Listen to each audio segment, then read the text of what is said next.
اب اللہ کے حبیب صلی اللہ تعالی علیہ وسلم نے کائنات کے بارے میں یہ فرمایا، تم دیکھو یہ قیامت اس وقت تک نہیں آئے گی جب تک بالواسطہ یا بلا واسطہ پوری دنیا پر سوائے حرمین طیبین کے یہود و نصارہ کی حکومت نہ ہو جائے۔ ہر ملک، ہر ریاست، ہر سیاست یہود و نصارہ کے کنٹرول میں آ جائے گی۔ ایک وقت آئے گا یہ، اور ابھی میں سمجھتا ہوں تقریباً ہو چکا۔ جو بنام مسلمان دکھ رہے ہیں میرے عزیزو، وہ ڈمی پیس ہیں، وہ صرف ڈمی پیس ہیں۔ چاہے وہ سعودی کے بادشاہ ہوں، امارات کے بادشاہ ہوں، بحرین کے بادشاہ ہوں، یہ کٹ پتلی ہیں۔ ان کی ڈور تو امریکہ کے ہاتھ میں ہوتی ہے، اسرائیل کے ہاتھ میں ہوتی ہے۔ یہود و نصارہ ان ممالک کو چلا رہے ہیں آج۔ کچھ بچے ہوں گے، سب کی بات نہیں کرتا ہوں، کچھ ہو سکتا ہے بچے ہوں گے، لیکن حدیث پاک میں یہ ہے کہ بالواسطہ یا بلا واسطہ پوری دنیا پر، ہاں حرمین طیبین کو چھوڑ کے، یہ میرے آقا نے فرمایا، حرمین طیبین مکہ اور مدینہ چھوڑ کر ساری دنیا پر یہ حکومت کر لیں گے اور یہ حکومت میں آ جائیں گے۔ اور اسی حکومت کے لیے تو یہ اتنا اتھل پتھل چل رہا ہے۔ یہ جو کچھ بھی آپ دیکھ رہے ہیں ون ورلڈ آرڈر نام سے، نیو ورلڈ آرڈر کے نام سے، یہ سب کیا چل رہا ہے؟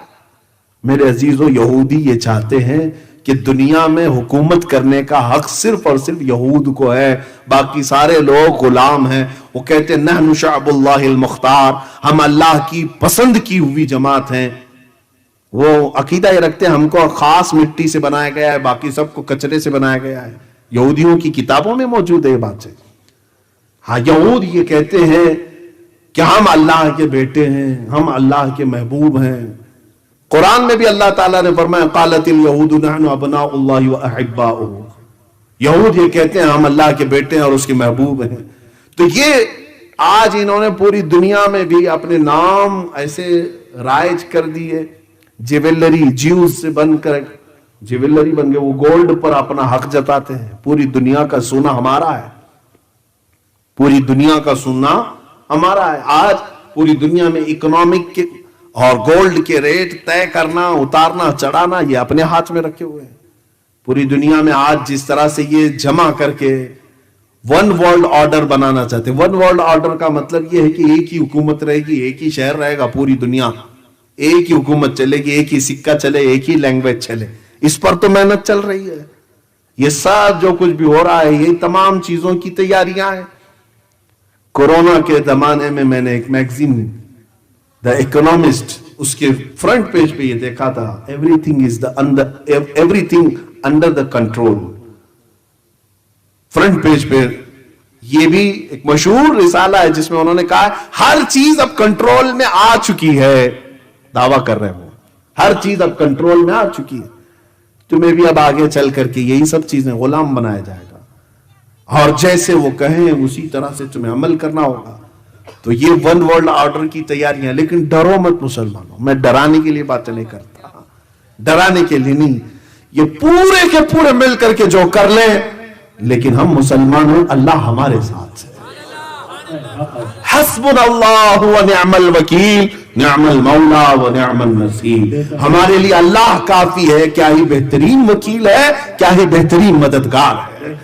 ہم اس کے بندے ہیں، ہم اس کی امداد پر اور اس کی نصرت پر یقین رکھتے ہیں۔ اس نے جگہ جگہ ہمیں جگہ کر کے بیان فرمایا ہے وَكَانَ حَقًّا عَلَيْنَا نَصْرُ الْمُؤْمِنِينَ، اللہ فرماتا ہے میں نے اپنے اوپر لازم کر لیا ہے کہ مومنوں کی مدد کروں گا۔ اللہ نے فرمایا ہے كَتَبَ اللَّهُ لَأَغْلِبَنَّ أَنَا وَرُسُلِي، اللہ نے یہ لکھ دیا ہے کہ اللہ اور اس کے رسول ہی غالب آئیں گے۔ اللہ نے فرمایا ہم لکھ دیے ہیں ہم، اور اللہ تعالیٰ نے فرمایا وَأَنْتُمُ الْأَعْلَوْنَ إِن كُنتُم مُؤْمِنِينَ، تم اگر ایمان کے ساتھ رہو گے بلند تم ہی رہو گے۔ مجھے میرے رب کی ذات پر یقین ہے، انہیں جو کرنا ہے وہ کر لے، اور یہ پہلی بار نہیں کر رہے ہیں، اس سے پہلے بھی کر چکے، 3 بار ہو چکے، تیسری بار ہے، 2 بار آلریڈی کر چکے۔ نمرود کا زمانہ تھا، ایک نمرود ہے، بہت سارے نمرود آئے، اس میں ایک نمرود ایسا تھا جس نے خدا کے ساتھ لڑائی کا ارادہ کر لیا تھا۔ اس میں طاقت بہت زیادہ آ گئی، نشہ چڑھ گیا، تو اس نے سوچا ایک ہی چیز اب کنٹرول میں نہیں آ رہی ہے، وہ کیا ہے؟ سب انسان کنٹرول میں ہے۔ شیر سے لڑ لیتا تھا، جانوروں کو مار ڈالتا تھا، 100 لوگوں سے تنہا لڑتا تھا۔ نمرود جب اتنی طاقت کا غرور آ گیا تو تو اسے وزیروں نے یہ مشورہ دیا کہ اب ایک ہی چیز بچ گئی ہے، وہ کنٹرول میں نہیں آ رہی، وہ کیا ہے؟ موت۔ موت ہمارے کنٹرول میں نہیں آ رہی ہے، ہاں ہم جب چاہیں تب مرنا چاہیے، نہیں چاہیں تو نہیں مرنا چاہیے، یہ تو نہیں ہو پا رہا ہے۔ کہا یہ کیسے ہوگا؟ کہا یہ خدا دیتا ہے، اس کو ایک بار گرا دو، مار دو تو سارا کنٹرول میں آ جائے گا۔ اس بیوقوف نے کہا کہ ٹھیک ہے، وہ رہتا کہاں ہے؟ اس کے وزیروں نے کہا آسمانوں پر رہتا ہے۔ اس نے بلڈنگ بنانا شروع کر دیا، بہت بڑی بلڈنگ بنایا، ہو سکتا ہے اس وقت کی ورلڈ ٹریڈ سینٹر کی طرح ہو، بڑی عمارت بنائے۔ یہ اسرائیلی کتابوں میں موجود بات بتا رہا ہوں، میرے اسلامی روایات کی بات نہیں کر رہا ہوں۔ اس نے بنایا اور پھر سارے لوگوں کو فوج کے طور پر تیار کیا۔ ون ورلڈ آرڈر، وہاں پر بھی یہی تھا، سب کی لینگویج ایک، سکہ ایک، زبان سب کی ایک، سب پورے انسانوں کو جمع کر کے کہا طاقت بناؤ، طاقت بناؤ۔ کیوں؟ خدا سے لڑنا ہے، اللہ سے لڑنا ہے۔ ایک بار اس کو ہم گرا دیں تو موت و حیات ہمارے کنٹرول میں ہوگی۔ ایک بار جنگ کرنا ہے، سب مل کے جنگ کریں گے۔ اور سب کو اس نے وعدہ بھی کیا تھا، جو جو جنگ میں ساتھ دیں گے، کسی کو 1000 سال جینے دے دوں گا، کسی کو 50,000 سال دے دوں گا۔ یہ بڑے بڑے، جیسے ہمارا پرائم منسٹر وعدے کرتا ہے 15 لاکھ کے، اس طرح کے ہو سکتا ہے نمرود نے بڑے بڑے وعدے کیے تھے، اور سب بیچارے بیوقوف بن کر کے محنت کر رہے تھے، صبح سے شام تک بلڈنگ بنایا اور اوپر چڑھا۔ اور اسرائیلی روایات میں موجود ہے کہ اللہ رب العزت، یہ انجیل کے بعض نسخوں کے متعلق عیسائی خود بیان کرتے ہیں اس چیز کو، اللہ نے فرمایا اپنے ایک فرشتے کو، اس کے کروڑوں فرشتے ہیں، کروڑوں بلکہ لا تعداد فرشتے ہیں۔ ارے میاں بارش جو برستی ہے، آپ کیا سمجھتے ہیں بارش اچانک دروازے کھول کے برسائی جاتی ہے؟ ابن عباس فرماتے ہیں بارش کا ہر قطرہ ایک ایک فرشتہ زمین پر رکھ کر جاتا ہے۔ فرشتوں کی تعداد کہاں سے تم اندازہ کر سکو گے؟ ہزاروں کروڑوں فرشتے اللہ کے ہیں، ان میں سے ایک فرشتے کو اللہ نے بلایا اور کہا اے فرشتے آؤ ذرا ہم بھی دیکھیں، ایک بندے نے ہم سے لڑائی کا ارادہ کیا ہے۔ فرشتے کو بھیجا، جا تو دنیا میں اس کی خبر لے آ، زمین سے اس کی خبر لے آ۔ فرشتہ اترا، صرف اپنے پر ہلایا اور چیخ مارا، ساری بلڈنگ زمین پر آ گئی اور سب کے سب تہس نہس ہو گئے، اور اوپر بیٹھا ہوا پی ایم بھی نیچے آ گیا۔ اب پتہ نہیں کہاں وہ چلا گیا، اس کی تاریخ میں کوئی نشانات نہیں۔ تو یہ ون ورلڈ آرڈر کا ایک بار کھیل چکے، وہ سوچتے ہیں کہ ٹرائی کیے تھے لیکن ناکام ہوئے تھے، سیکنڈ بار ٹرائی کرتے ہیں، اسی لیے اب خلا میں جا رہے ہیں، اسپیس پہ جا رہے ہیں، ڈھونڈ کے آتے ہیں۔ چاند میں دکھتا ہے کہ خدا یہ بھی دیکھنے کی کوشش کی اور اوپر جانے کی کوششیں ہیں، شاید ہو سکتا ہے پوری دنیا کو فوج بنانا چاہیں، سب کو ملا کر کے one language, one currency, one world order, یہ سب بنا لیں۔ میرے عزیزو خدائی طاقت کا کوئی مقابلہ ہو سکتا ہے؟ اے میرے عزیزو اللہ کی طاقت کروڑوں درجے بھی میں مثال نہیں دے سکتا، تم اس کی پیدا کی ہوئے ایک محمد کا مقابلہ نہیں کر سکتے۔ صلی اللہ تعالی علیہ وآلہ وسلم۔ عزیزان گرامی مقام، رب تبارک و تعالی وہ ان تمام چیزوں سے بے نیاز ہے، ہاں بندہ ہو کر کے اس سے کوئی مقابلہ کر ہی نہیں سکتا۔ بات میری یہ چل رہی تھی، یہود و نصارہ پوری دنیا پر غلبہ حاصل کرنا چاہتے ہیں صرف اس لیے۔ اچھا ایک ان کی کمزوری میں بتاؤں، ویک پوائنٹ، میں نے یہودیوں کے متعلق بہت کافی دنوں تک پڑھ کر کے ان کو دیکھا ہے۔ ان کا ایک ویک پوائنٹ ہے، یہ مرنا نہیں چاہتے، ہاں اس سے ان کو ڈر بہت ہے، اور یہی چیز قرآن میں بھی اللہ نے فرمایا۔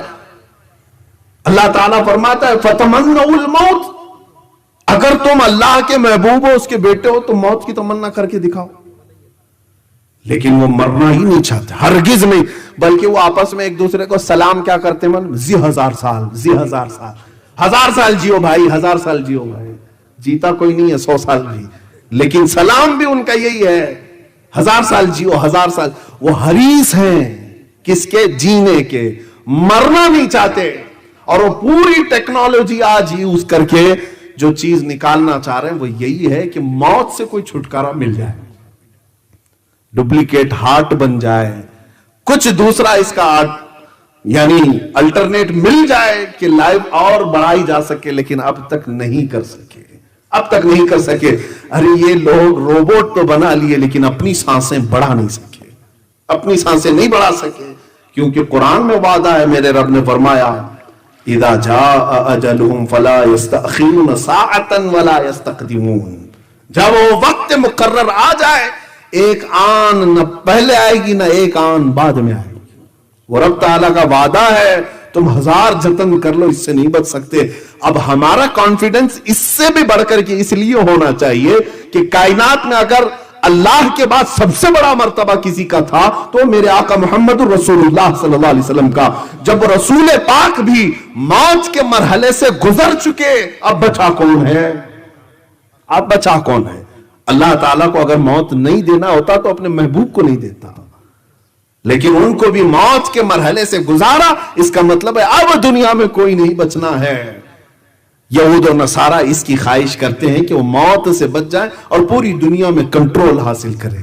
اب تمہیں ان کے درمیان رہ کر کیا کرنا چاہیے وہ میں بتاتا ہوں میرے عزیزوں۔ اب یہ حالات جو ہے بڑھتے چلے جائیں گے، ہو سکتا ہے انہوں نے پوری دنیا کو غلبہ میں لینے کے لیے ہزار جتن کر لیے۔ ابھی جو حالات ہیں کرنٹ ایشوز، اس میں تو یہ ہے کہ حضور اکرم صلی اللہ تعالیٰ علیہ وسلم کی وہ حدیث بھی صادق نظر آ رہی، عمران بیت المقدس خراب یثرب و خراب یثرب ظہور الملحمۃ۔ حضور صلی اللہ علیہ وسلم فرماتے ہیں بیت المقدس آباد کر دیا جائے گا، مدینے کو ویران کر دیا جائے گا۔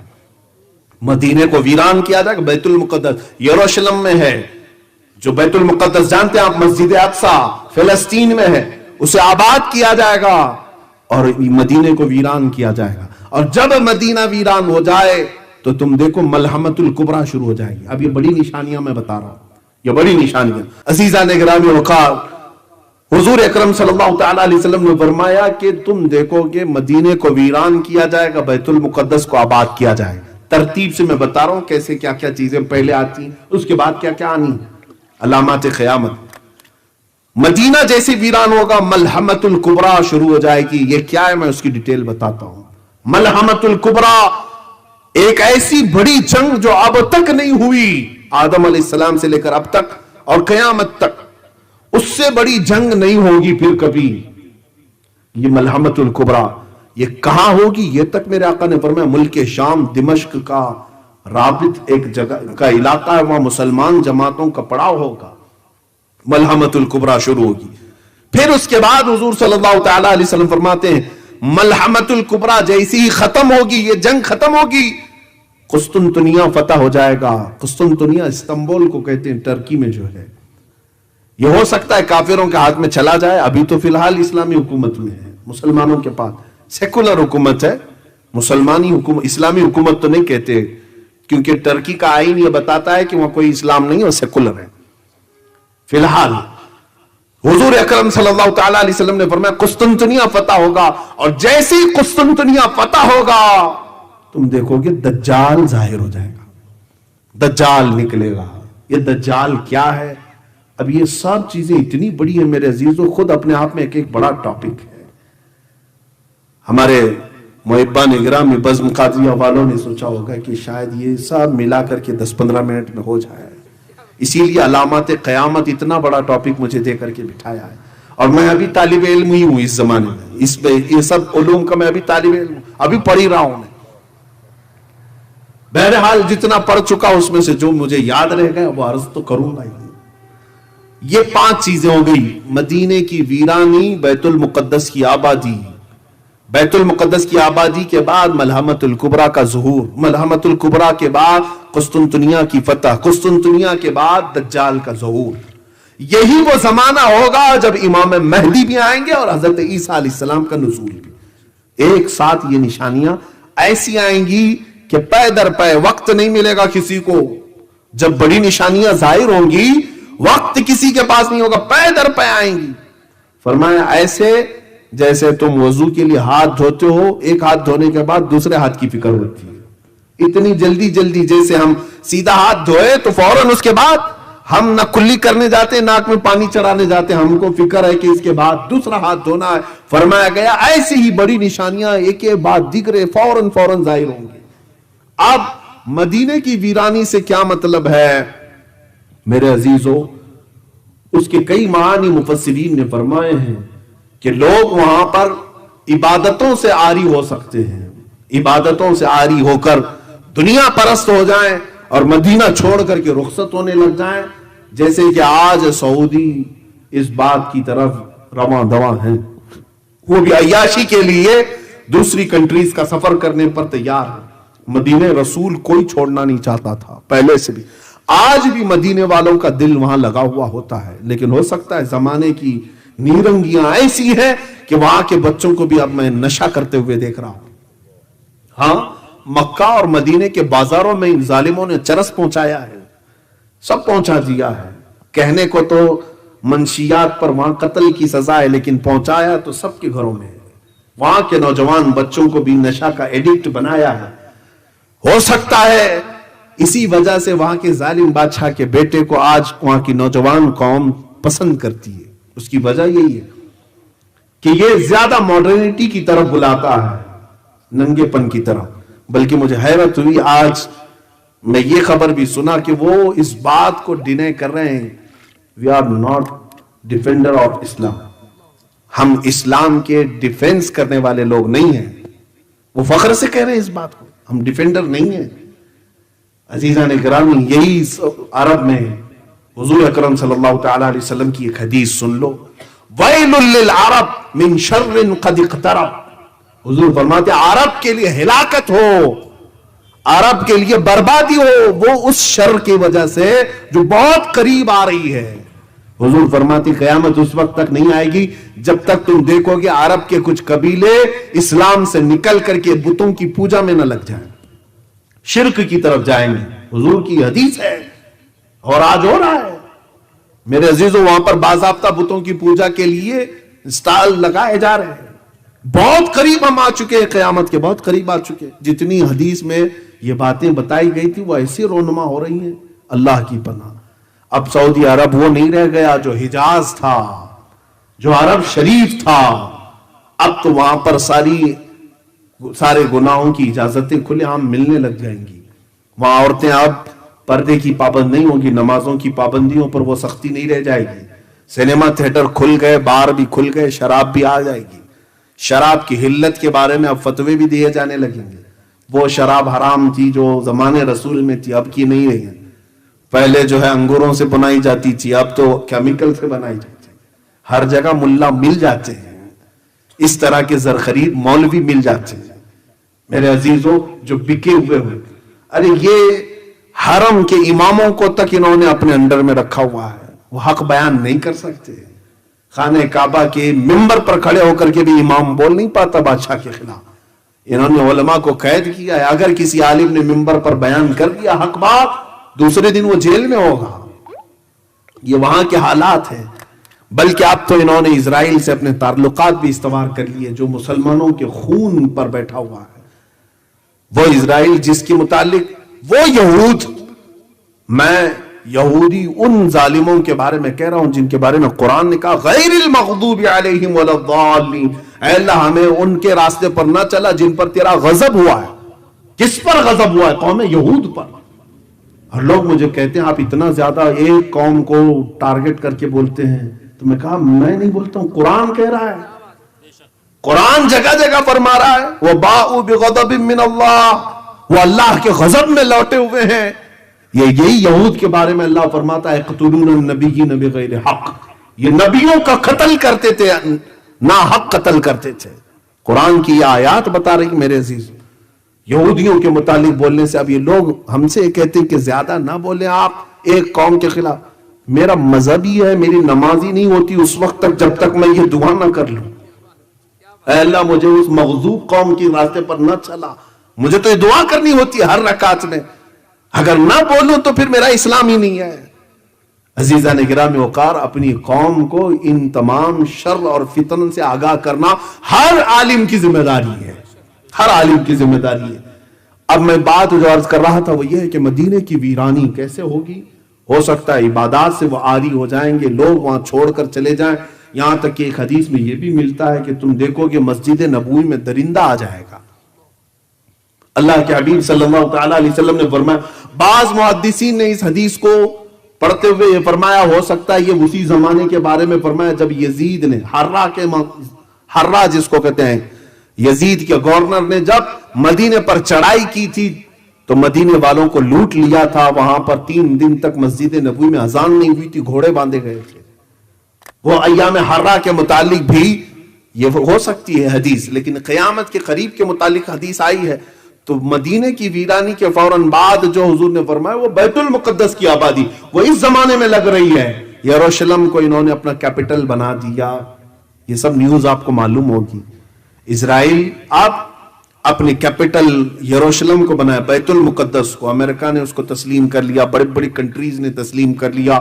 آج تک یہ معمہ تھا, آج تک یہ جو ہے لا ينحل مسئلہ تھا کہ فلسطین اور اسرائیل کے درمیان یہ پہلے سے اقوام متحدہ جو UN ہے وہ اس کو تسلیم نہیں کرتا کہ تل اویو جو اسرائیل کا کیپٹل تھا وہیں تم رہو. لیکن آج اس نے دادا گیری کر کے بیت المقدس پر ہم قبضہ کر لیا اور اپنی سفارت خانے بھی دوسری کنٹریز کے وہاں منتقل کر دیے, اپنا کیپٹل بنا دیا. اور اب یہود کا منصوبہ یہ ہے کہ بیت المقدس مسجد اقصی کو ختم کرنا ہے.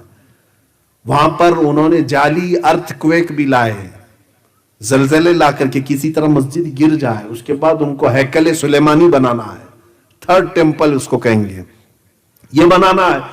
کیونکہ یہودیوں کے عقیدے میں یہ ہے کہ جب 3rd ٹیمپل بنائیں گے تب ان کا مسیحا آئے گا. وہ مسیحا کس کو کہتے ہیں؟ دجال کو کہتے ہیں. دجال کے انتظار میں ہیں یہودی, کیونکہ دجال کی فوج میں سب سے زیادہ جو لوگ ہوں گے وہ صرف یہودی ہوں گے. یہودی اس کے انتظار میں روزانہ نہ جانے کیا کیا بلی چڑھاتے ہیں, تسبیح پڑھتے ہیں, اس کے آنے کے انتظار میں دعائیں کرتے ہیں. دیکھیں مسیحا کا لفظ جو ہے 3 بڑے مذہبوں میں ملتا ہے, یہودیوں کے مذہب میں, عیسائیوں کے مذہب میں اور ہمارے مذہب میں بھی مسیحا کا لفظ, لیکن ڈیفرنٹ ہے. سوچنے کی فکر کرنے کی طریقہ الگ الگ ہے. یہودی دجال کو مسیحا سمجھتے ہیں اور مسلمان اور عیسائی عیسیٰ علیہ السلام کو مسیحا سمجھتے ہیں.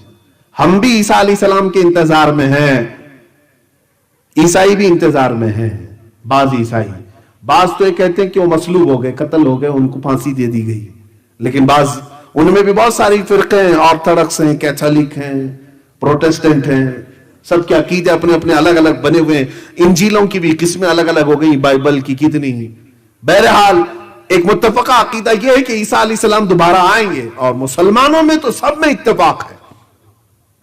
حضور نے فرمایا قیامت اس وقت تک نہیں آئے گی جب تک عیسیٰ ابن مریم نازل نہ ہو جائے. حضور نے فرما بھی دیا ہے کہاں آئیں گے, کیسے آئیں گے. دمشق میں آئیں گے, ملک شام میں عیسیٰ علیہ السلام وہاں آئیں گے. اب یہ بعد کی باتیں ہیں, یہ علامات. اور یہاں بات تھی بیت المقدس کی آبادی. 2 لاکھ بستیاں ابھی یہودیوں نے بنائی, جہاں پر بینڈ تھا 2 لاکھ لوگوں کو بسا دیا. یہ آباد کرتے جا رہے ہیں, اور سارے 5 سٹار ہوٹل یروشلم کی طرف جا رہے ہیں. یہ بیت المقدس کی آبادی ہے. فرمایا گیا تھا جو حدیث میں کہ بیت المقدس آباد ہوگا, مدینے کو ویران کیا جائے گا. سوچو آپ, یہ تو میں صرف گیس کر کے آپ کو قریب کرنا چاہ رہا ہوں. اس کے بعد ان لوگوں نے ساری ملٹی نیشنل کمپنیاں جتنی بھی ورلڈ کی ہیں ان سب کا سینٹر انہیں اسرائیل میں بنانا ہے, یروشلم میں بنانا ہے. چند دنوں کے بعد آپ دیکھو گے یہ جو سپر پاور ہیں یہ بھی سب ٹوٹ کر بکھر جائیں گے, اور 1 ورلڈ آرڈر کے اعتبار سے سب اسرائیل کی طرف منتقل ہو جائیں گے. سب کو وہ اپنا کرتا دھرتا اسی کو ماننا شروع کر دیں گے.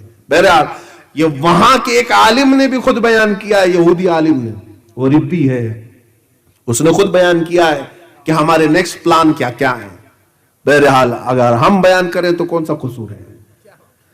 عزیزان گرامی وقار, یہ بیت المقدس کی آبادی, مدینے کی ویرانی کے بعد جو ملحمت الکبریٰ ہے وہ کیا ہے سنیں.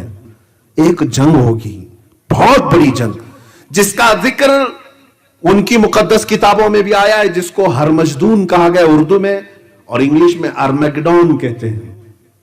ارمیگڈون تلاش کر لینا میرے بچوں, اس کو پڑھو, آپ تحقیق کرو قیامت آنے سے پہلے کیا کیا ہوگا. یہ سب میرے آقا مخبر صادق صلی اللہ علیہ وسلم نے بیان کیا. یہ جنگ اتنی خطرناک ہوگی. حضور پاک صلی اللہ علیہ وسلم فرماتے ہیں اسلام کے مخالف جو لوگ آئیں گے وہ 80 جھنڈوں کے نیچے آئیں گے. ہر جھنڈے کے نیچے 12,000 کی فوج ہوگی. تعداد بھی میرے آقا نے بیان کی. اس اعتبار سے دیکھا جائے کیلکولیشن کر کے 9,60,000 کی فوج تم سے لڑنے کے لیے آئے گی۔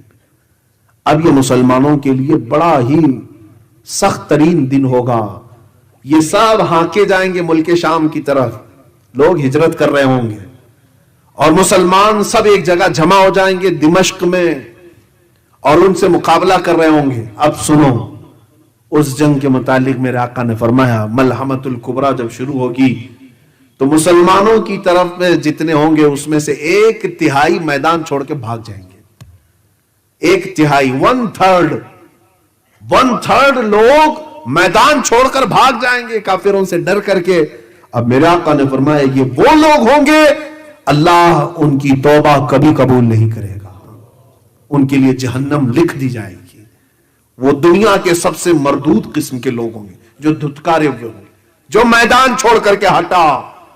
اسی لیے میرے عزیزو آج سے ہی پریکٹس کرو، میدان چھوڑ کے جانا نہیں ہے، ہاں ہمیں ڈٹے رہنا ہے۔ ہم جس دین پر قائم ہیں یہ دین ہلکا نہیں جو پتنگوں سے اڑ جائے۔ ہم دین اسلام سے وابستہ ہیں جس کی جڑیں تحت الثری میں ہیں اور شاخیں اوج ثریا پر ہیں۔ ہم اس دین کے سے وابستہ ہیں، ہمیں ہلا نہیں سکے گا کوئی۔